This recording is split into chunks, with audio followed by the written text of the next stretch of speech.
ولی بننے کا یہ طریقہ۔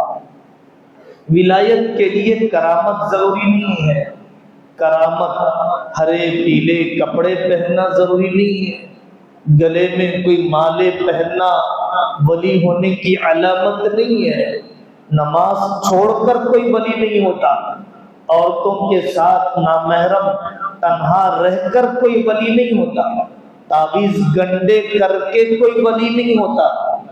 ولی ہوتا ہے اتباع شریعت سے۔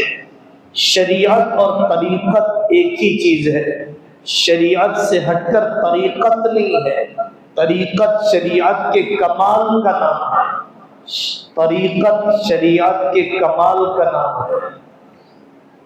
عورتیں بھی ولی ہو سکتی ہیں، ولی ہوئی ہیں، تاریخ میں پوری فہرست ہے، حضرت رابعہ بصریہ سے منفوسہ نفیسہ سے قریبی زمانے تک اولیاء۔ قرآن کریم میں حضرت مریم علیہ السلام کی ولایت کا تذکرہ ہے، بے موسم کے پھل اللہ نے دے دیے۔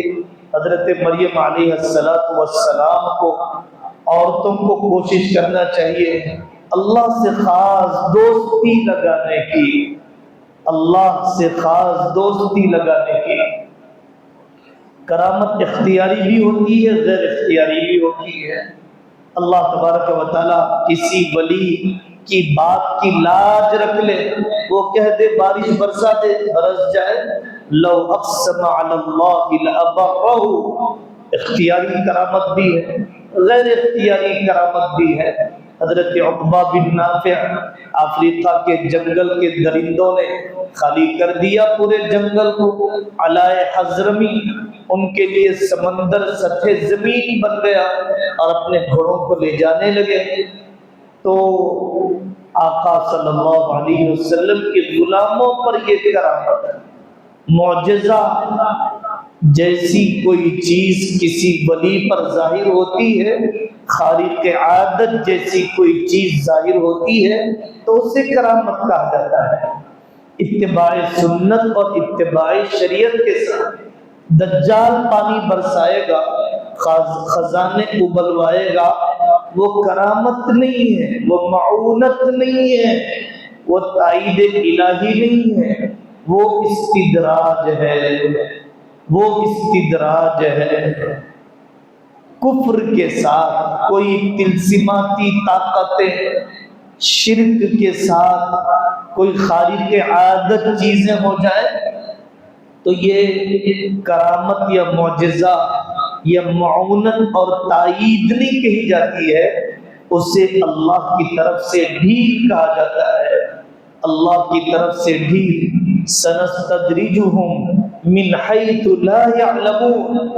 ہمیں چاہیے حضرت خواجہ معین الدین اجمیری رحمت اللہ علیہ کی تعلیمات کو پڑھیں، ہمیں چاہیے حضرت غوث اعظم عبد القادر جیلانی رحمت اللہ علیہ کے تعلیمات و تحریکات کو اپنائیں۔ علامہ شامی رحمت اللہ علیہ نے مستقل رسالہ لکھا ہے کہ اوتاد کسے کہتے ہیں، ابدال کسے کہتے ہیں، نجبا کسے کہتے ہیں، غوث کسے کہتے ہیں۔